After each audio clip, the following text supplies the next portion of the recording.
Hey everybody, welcome to our mini unit on 2D NMR spectroscopy. This is something that we would be doing normally in the labs if we met, but we can do it just as easily digitally because it would have been a dry lab anyway.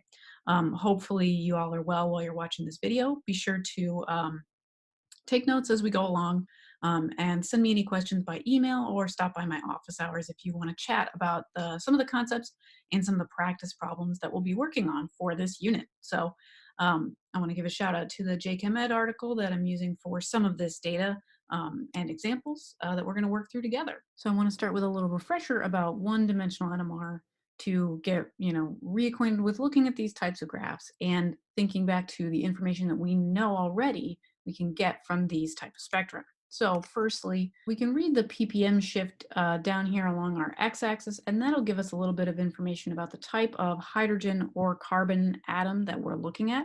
So for the case of this particular example, we have a bunch of signals down here that are all below 3 ppm, relatively low.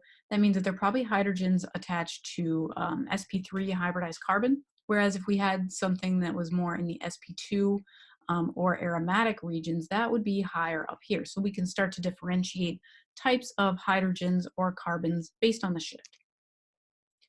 The next thing we can consider is the height of the peak, not so much the actual height of it itself, but more the integral under that curve. That will tell us the relative ratio of hydrogens in our molecule. So if we look at the integrals for these two peaks here around 2.5, we can see that there's a ratio of 1 to 1.5 between each of these two signals. So that doesn't necessarily tell us that there's one hydrogen that meets this signal and 1.5 that meets this signal. That doesn't really make sense. It's probably some multiple of these two numbers here, like 2 and 3, or maybe you multiply that by 4, so we'd have 4 and 6 instead. So we can get some idea of how many hydrogens our compound should have. Next, we can also look at splitting patterns. We don't really have any splitting in this particular example, but you can see splitting in certain samples, and that occurs based on the number of neighboring hydrogens that appear in our molecule. So we're not really going to see this for carbon so much, but for hydrogen, that can give us an idea of which pieces are next to which based on their neighboring splitting. And then if we do have splitting, we can also look at the frequency between each split of a single peak, and that will give us some information about the dihedral angle of the two hydrogens to one another. If we have larger or smaller J splitting, that can tell us that we have a larger or smaller dihedral angle. And that could be the difference between something like a cis alkene and a trans alkene, or the difference between geminal and vicinal coupling of protons. So we have all that information, and that's great, but isn't that enough? What do we need 2D NMR for? Well, sometimes you end up with spectra that looks something like this eventually. So this is a natural product that chemists have been working to synthesize. And once you add a lot of carbons and hydrogens and a lot of complex functionalities, you get really, really complex NMR. And these are really interesting compounds to chemists because they may be medicinally relevant to antibacterial or anti-tumor functionality. So we like to look for really complicated structures that can be found in nature and then try to replicate them in the lab. So here are just a few examples of complex scaffolds that might be a little bit of a nightmare for us to analyze using proton and carbon 1D experiments alone. Long story short, it can get pretty complicated. So that's why we have these two-dimensional tools available to us. So thinking about what does it mean to be in 2 dimensions, well, we have our one-dimensional spectra that we looked at before. That's here. We think about that as having one dimension in frequency. So it is a 2-dimensional graph, right? Because it has an x-axis, and the y-axis that we never talk about is intensity. So we'll come back to that. But when we think about a 2D type of NMR graph, we're going to have something that has 2 frequency dimensions. And I'll talk a little bit briefly about sort of the physics and how we experimentally get that. That's nothing that you will need to know for assessments or for your post lab, just a little bit of an explainer. So when I talk about frequency, it's really actually about time. never talk about NMR in terms of time, but that's actually how we measure it. So when we look at the way we measure an NMR spectra inside of the magnet, first, basically, we have this relaxation delay, which allows our molecules to just get to their natural equilibrium state. Then we hit the sample with a pulse of radio frequency radiation, and that perturbs the nuclei and their spins inside all of the atoms inside the molecules. And then we get this strange sort of wiggly pattern that we call an FID, and that stands for free induction decay. And the reason that we care about that is because we have this large amplitude to start right after the pulse, and then it decays over time, kind of going in this direction, right? So during the time that we're looking at this free induction decay, that's when we're collecting the data. We're collecting the information in this FID, and the frequencies that are inside of this pattern will tell us the frequencies that we see on our ppm shift. So that is collected over some amount of time. That's how your standard one-dimensional NMR sequence works. Now, if we go to a two-dimensional sequence, we have a slightly different set of experimental conditions. So we have the same relaxation delay first, and then we hit it with a pulse of radio. Then we wait. So we wait for this T1, some arbitrary period of time. Then we pulse again and examine the FID, this time collecting the data over a different time sequence T2. So if we take those two time domains, we can basically change those into frequency domains using what we call Fourier transforms. We're going to transform them into frequency domains that we read as ppm shifts, and that's what gives us the information that we care about as organic chemists. So don't worry too much about what these little dots mean. We'll see more about that in a moment. So last thing to be thinking about is I talked about the integral of our one-dimensional spectra. That corresponds kind of to the peak intensity that goes upward toward the top of our 1D NMR spectra. But then we can't really see intensity in the same way on our two-dimensional plots because we can't go up, because that has a meaning in a difference of ppm here. So what we do instead is think about the intensity as coming out of the screen actually at us. And so what this looks like here's a 2D NMR experiment. We'll talk more about what this one is and how to read it in a minute. But you can read the intensity more in kind of the circles or these little spots here. Basically, how many sort of rings do they have? What this really looks like is this. So here we have this sort of three-dimensional plot that shows not only the 2D positions of where everything is on this top-down graph, but it also shows you peak height and intensity. So you can translate this a little bit to say, oh, okay, I noticed that this peak up here near the top and this one down here by the side are lower in intensity than some of these ones along this diagonal red line. And you can see that a bit here in the heights of those peaks in your topographical map. So that's a lot like this for any who are familiar with geography, map reading, that you have these kind of different contour lines to show different heights of geological features like mountains or hills. So the intensity is not really so important for us to be able to read on this graph. I just think it's a neat little plot to throw in there as an explainer of why we have a two-dimensional graph that can still have intensity. Just for the sake of plotting these, we never really read them as three-dimensional graphs. So how do we read these? Because if you're looking at this, the 1D NMR may have already been bad enough, and we may not really get an idea for what it is that we're looking at here. So I want to talk you through how we will read them and give you some best practices, and then we can start to tackle some examples of the different techniques we're going to learn about. So reading a 2D NMR spectra is really just like reading a table in Excel or on Google Sheets. So this data may look familiar to some of you. This is your post-lab data from the aldol condensation lab. So if you were, say, I'm in L3 and I'm in hood 4, you kind of just look down and over to decide, oh, okay, if I'm in hood 4 and L3, I know that this value corresponds to being in L3 and being in hood 4. So that's all you really have to do with 2D NMR. And in a lot of the examples we have, we're going to have some nice kind of columns and rows to help you get your bearings when peaks are a little bit closer together. But they can still be a little bit tough. So you may want to use your tablet or use PowerPoint or something to draw yourself a straight line that you can move around to help center yourself on which peaks correspond to which circles in your graph. So when you look at a 2D NMR spectra, what you're more likely to be reading is something that looks like this. It won't be just numbers, right? It'll be this little contour kind of spot. So some spectra are better than others, and a lot that we're going to look at are not too bad today.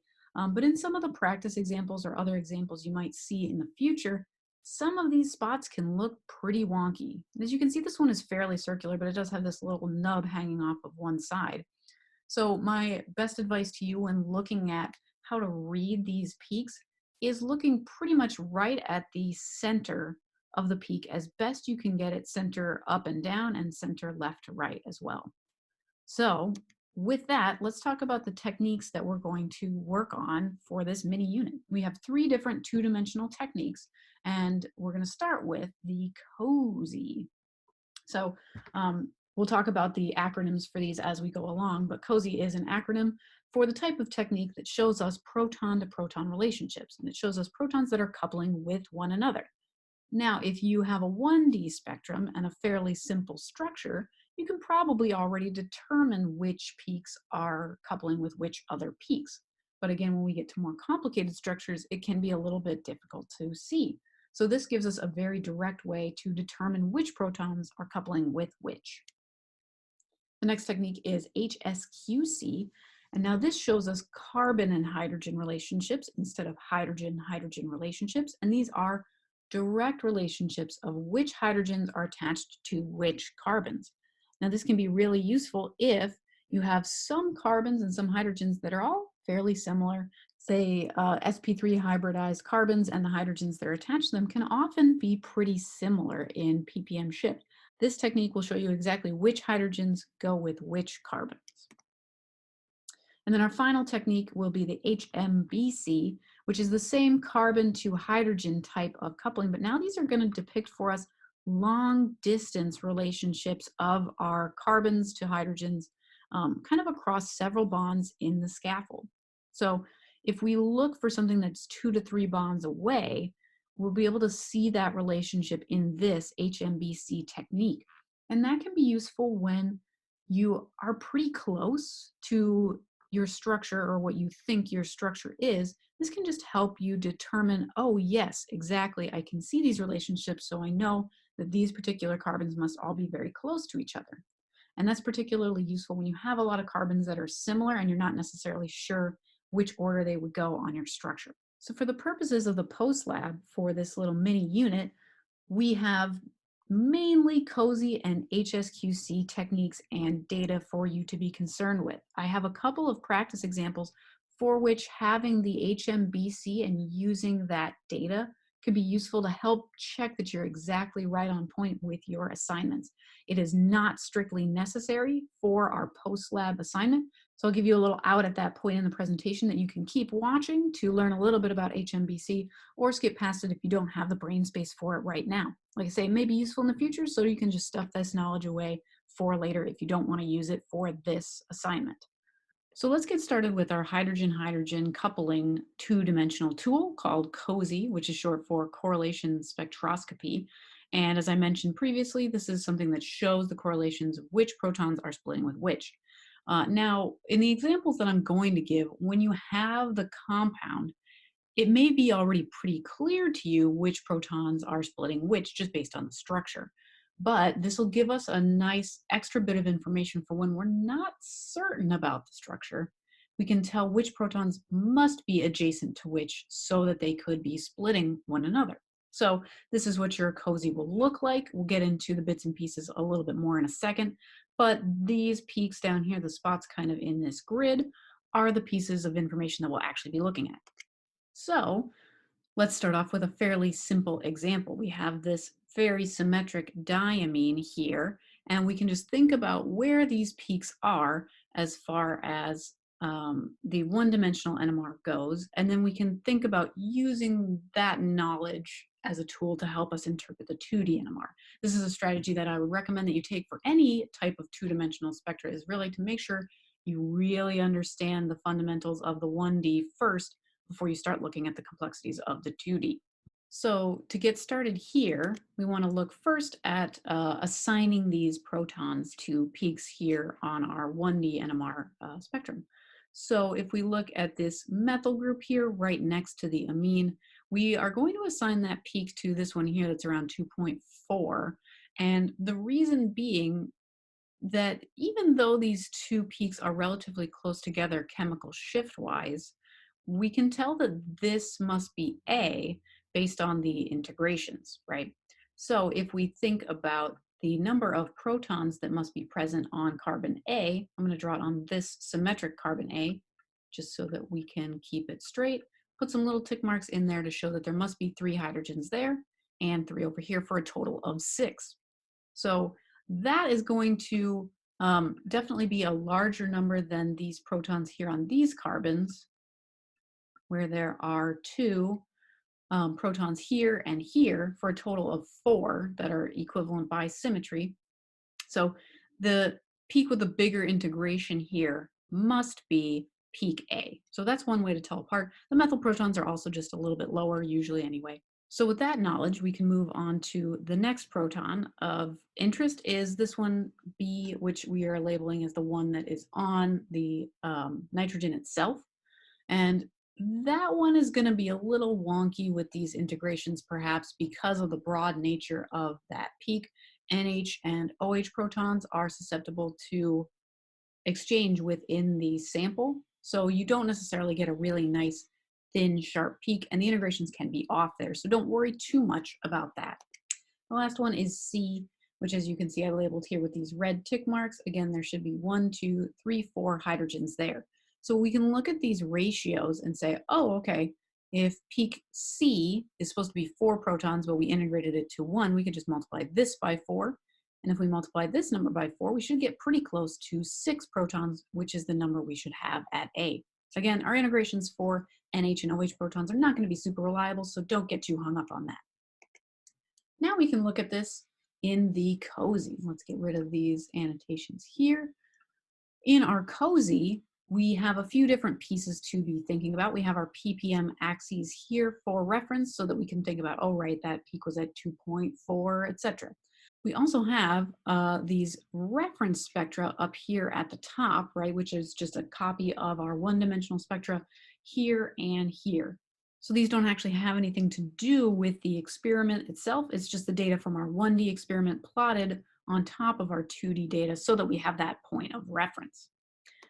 Okay, so then if we want to start reading this like a spreadsheet, all we have to do is go down from a peak where we see this spot and follow it across, just like reading our spreadsheet. So this one happens to be underneath C.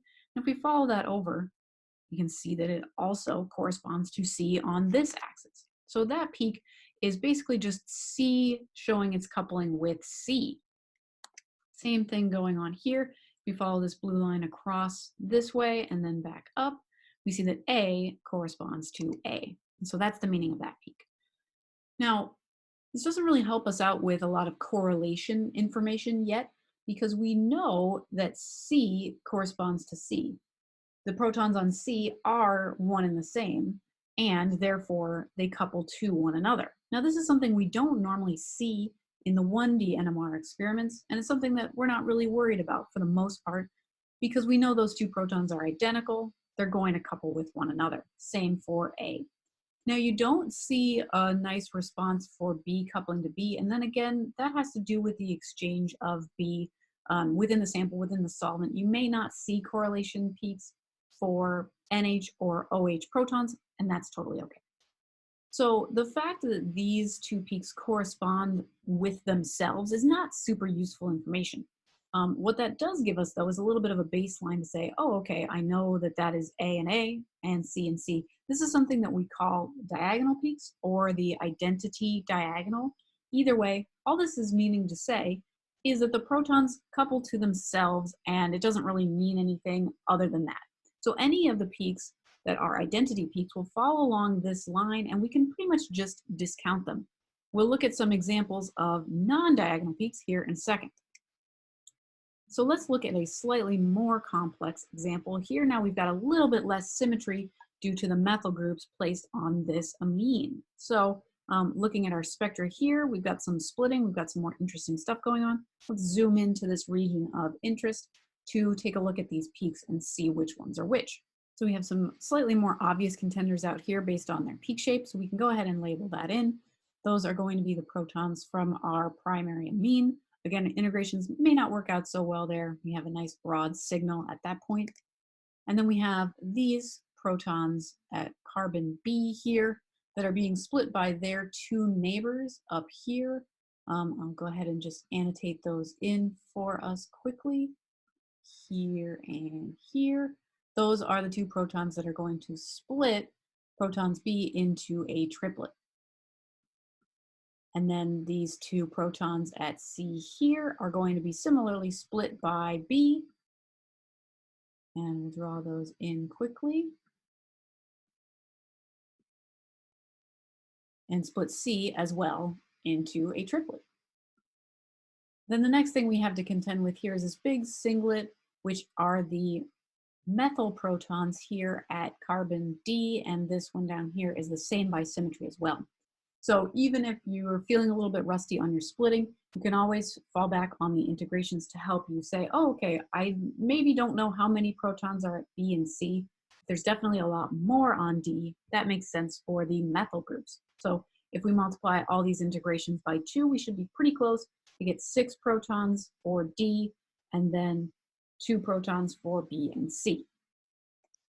Okay, so now let's get rid of our annotations and look at this on our 2D NMR spectra. So again, we have a little bit more interest to our cross peaks this time. Let's go ahead and fill in our identity diagonal there. We'll talk more about these peaks in a second, but they're just the same reference signals of one type of proton to itself. Now we have these other peaks that are no longer along this same diagonal. Those are what we call cross peaks, and they show the actual coupling interactions that we're interested in. They're symmetrical across this diagonal, so if you were to take a mirror and line it up along this red line, you would see these two things are mirror images of one another. More on that to come in a moment. So here is an expanded zoom of that spectra that we were looking at already, just getting close to the region of interest so that we can look a little bit more carefully at these interactions. So if we read from B across here and up all the way to the top, we can see that this is the B corresponding with B identity peak. And I'm going to come back to the reason that we need to be careful. It is running right through this peak here, but we'll come back to that in a moment. For right now, we're just practicing our identity value. So this is B corresponding to B. We can get the same C if we come across to here, corresponds to C. Same with D across this green line, corresponds to D. So those are our identity diagonal peaks. We can kind of cross them out with our diagonal line and say, okay, we knew that information already. The protons couple to themselves. But now we have to think about these cross peaks. So if you have a cross peak that is not on the diagonal, you want to follow it in the same way that we've been practicing reading and see what it corresponds to. So some of you may already kind of have a feel for where this is going. If we start at B, come across to this cross peak here, we can tell that that must correspond with B because it's in the same line with the center of peak B. And then if we read upward from here, we can see that it intersects with this CC identity peak and goes all the way up to proton C at the top. So what this tells us is that we have a coupling of the protons B to the protons C. Now we already knew that based on our knowledge of the structure and our knowledge of the peak splitting in the one-dimensional NMR spectrum. We can also see there's another cross peak here that again is symmetric about this diagonal axis. And if we read this, we can read it in a very similar way to see that protons C come over to this cross peak and they go up to B at the top. So there are a couple of different ways to annotate these, and I'll just give a quick example of one way to do it. I'm going to sketch on here, so pardon my handwriting, is if we decide, depending on how you want to read it, there's multiple correct ways to do it, but I would just pick one way and stay consistent. So today I'm feeling like reading from the side over to the top. You can definitely read from the top down to the side. It's just a matter of personal preference. So the way I'm going to label this is peak C here corresponds to this cross peak. And it is the cross peak that also corresponds to B. So I would say that this is C coupling with B. And then if I were to read this peak in the same way, I would start with B and say, oh, that corresponds to C. So C coupling with B, B coupling with C, they mean the same thing. So it's not a big deal which order you do them in. Like I say, just stay consistent. So you can see that they're kind of symmetric and they have this relationship that you can draw either a square or a rectangle. It's symmetric around this diagonal axis. And because it is symmetric, that kind of actually helps us out a little bit. It means you can just ignore half of your Cosy spectrum at any given time. Just remove those annotations.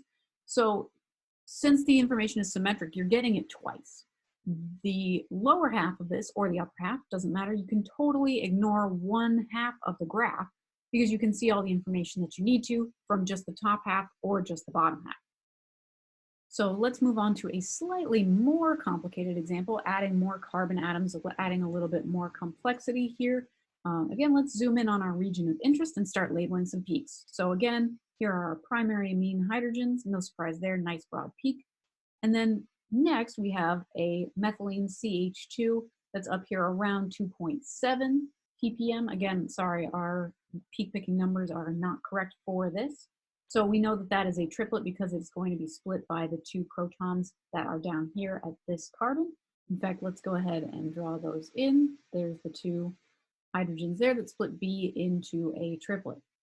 So those are the protons C, and we can see that that now is not a triplet, and that should make sense to us because if we look carefully at the neighbors of C, we have the two neighbors here on B, and then we also have the two neighbors here that are going to be our next set of protons, I believe D. So if we count up all of the neighbors that C has, it has two here, 4 plus 1 is 5. So we get this quintet type splitting of peak C. And then we have peak D here. Again, that's a triplet split by the two protons of C. And last but not least, E is our methyl group singlet, again for 6 protons. If we multiply all of these integrations by 2, it should be pretty close to the number of hydrogens on our molecule. So now if we look in at our Cosy spectrum, let's go ahead and remove these annotations here. And we'll just click through to get our identity diagonal and our assignments back on that structure at the top of our screen. But before we actually think about the correlations, let's go zoom in to get a little bit more of a close perspective on these peaks. So again, our identity diagonal shows all of the peaks corresponding to themselves. No problem there, but we're going to skip over that in favor of looking at the other cross peak interactions. So if we follow, and again, feel free to read this however you like, I'm doing the across and up method. If we read to this line here, coming across from D, we see that it lines up with this kind of weird little line-shaped pattern here. And then if we read that up to the top of the spectra, we can see that that must be D split by C. And again, while you're working the practice problems, I would strongly recommend putting annotations on so that you can keep straight which pieces of data that you're looking at and which correlations correspond to which hydrogens, etc., etc. You can get lost pretty easily, so it's important to make really good notes as you go along. So we can see that D splits C, and that's not a big surprise as we just talked about that already on the 1D spectrum. Same idea if we look at B, that also is split by C. We knew that from the 1D, but here it is confirmed in our Cosy spectrum. So the one other way that is kind of important and cool to look at this is if we go now from the top down side of it, we can look from peak C downward. Here's its identity CC coupling. But now if we keep going, we see that C is split by D and by E, right, which we already talked about. Both sets of neighbors help split C into a quintet, but now we can see that information very clearly laid out for us on these cross peaks. But now let's move on to the next type of technique where we can correlate carbons with hydrogen. Next, let's dive into our carbon and hydrogen technique. that is going to show us some nice correlations between protons and the carbons they're directly bonded to. So this one is abbreviated as HSQC for heteronuclear single quantum coherence spectroscopy. Don't worry about that long name, it's not very helpful to you. What's going to be more helpful is to practice reading these types of diagrams. So let's get right into it with a couple of thoughts about what the spectrum looks like. It's going to be similar. We have a bunch of dot peaks in the middle, and then on top, usually we're going to have the proton spectrum, and on the side, we're going to have the carbon-13 spectrum. So that potentially could be switched depending on where you're getting your data from. But now we are looking at unlike spectra. So the biggest difference here is that there is not going to be that identity diagonal any longer. Let's look at our example from before. This is that symmetric diamine that has 3 different types of hydrogens on it, but now we're looking at the one-dimensional carbon NMR. So ignoring this large triplet in the middle here, that is probably just chloroform at 77 ppm. That's our solvent. Doesn't mean anything to us. And ignore these little blip down here at the bottom. What we really want to be concerned with are these 2 peaks that we've picked out for the 2 types of carbons, A and C, that we have in our molecule. So one extra piece of information that this JChem Ed article offers is the depth information. So for some of our practice problems, we won't have this depth information, but if you can get it, it's a really useful piece to help you determine, okay, I maybe don't really know the difference between 50 and 36 on the carbon scale too well, but if you have the depth, you can tell what type of carbons are CH, CH3, or CH2. So for this depth experiment, we can see that there's 1 peak shifted downward and 1 peak shifted upward, or phased up and down. The down phase peaks are going to be CH2 peaks. So we know that this one up at the top must be the remaining CH3 peak. And there's our CH2 carbon C at the bottom.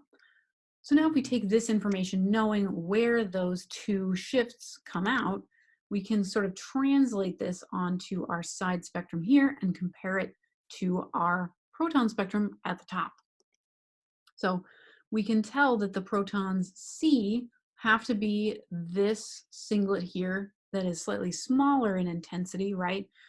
Based on the integrations, has to line up based on this cross peak with this carbon here, which has to be C. We already knew that from the depth information because that's the one that is ACH2.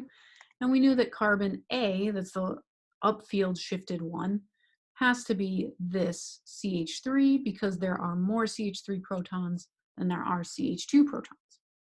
And again, since this B proton is on a nitrogen, we won't see any correlations with that to the carbons. Okay, so not too bad. Let's look at another example. So when we add those 2 methyl groups on to make this less symmetric, now we get a few different types of carbon.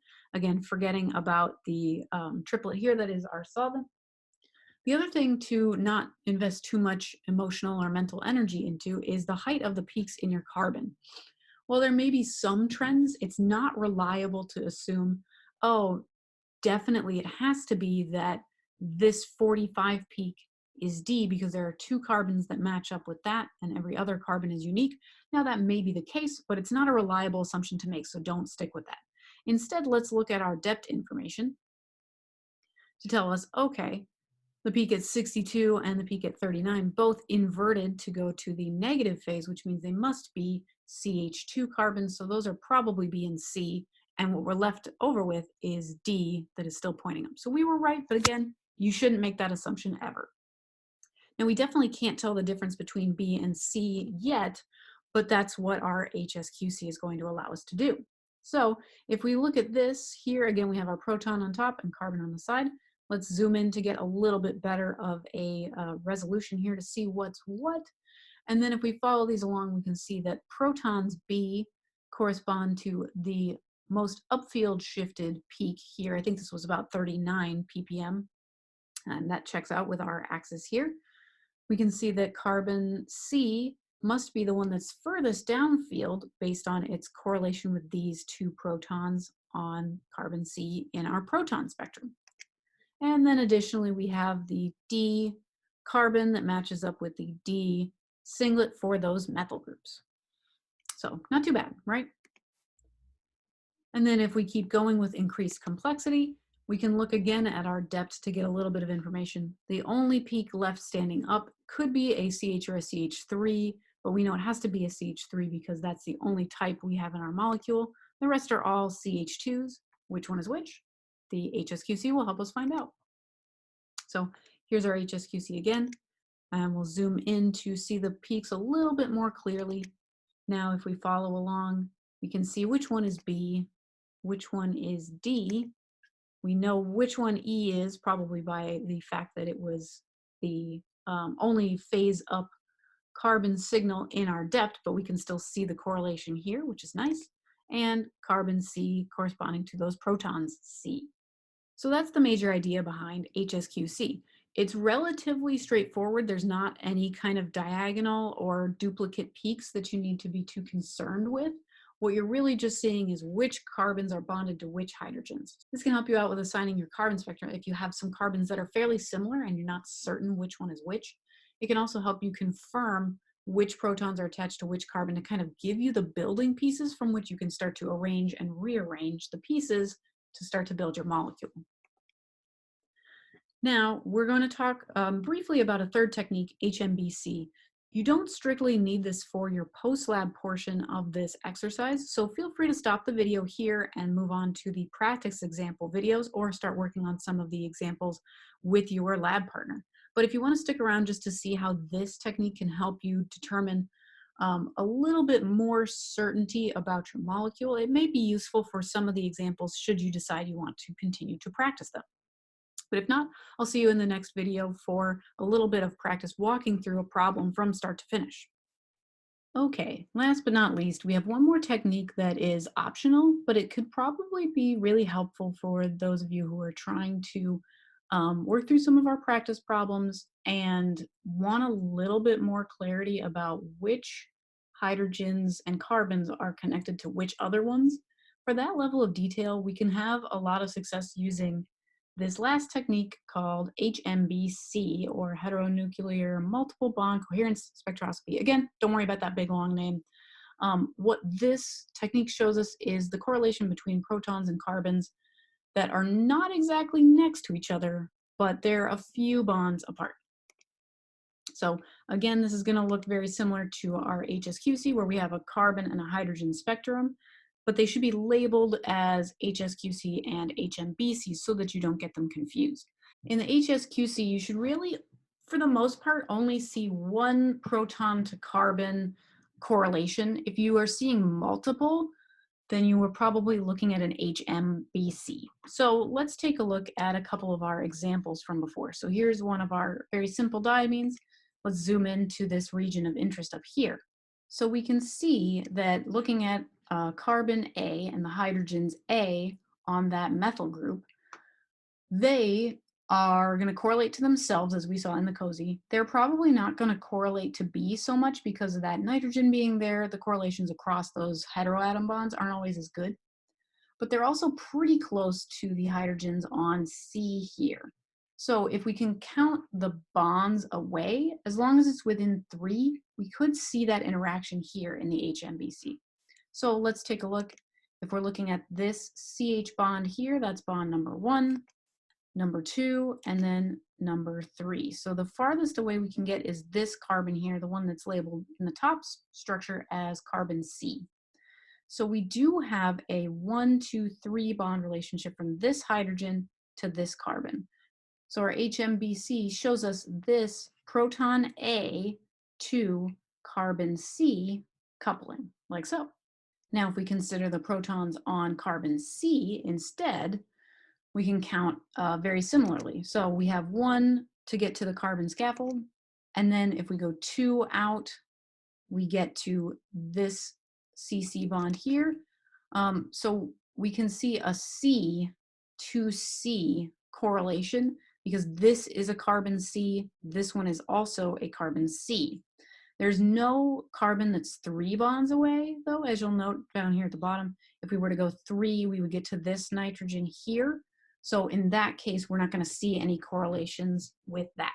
So if we count in the other direction, starting with this CH bond as 1, we go to this direction, and that would be the nitrogen there. But then if we go 3 out here, we have a 1 to 3 relationship with this carbon atom here. That's our methyl group. So we can see that C hydrogens also relate to our carbon A. Now, one of the ways that you can kind of check yourself is underneath this structure here, there was no AA peak, right? And why is that? Because if we look at where carbons A are, it's here and then all the way over here. So if we were to count from an A hydrogen to an A carbon, let's go ahead and draw this out. So if we are looking at this hydrogen here on this carbon A, this bond would be 1.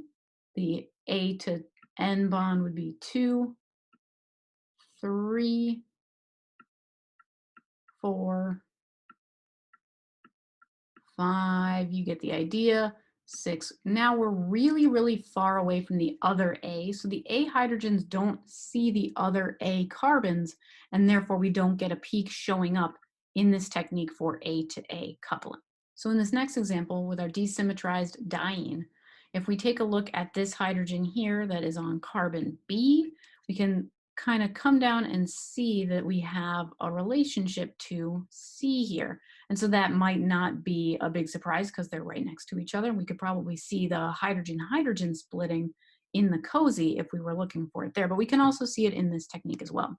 If we count along, we have 1 bond there and then 2 bonds here to get to this carbon. So sometimes you will see these 2 carbon bond away associations in an HMBC. It won't strictly always be 3 carbons, but it's going to be 2 to 3 bonds away. That's why we can see this correlation peak here from B to carbon C.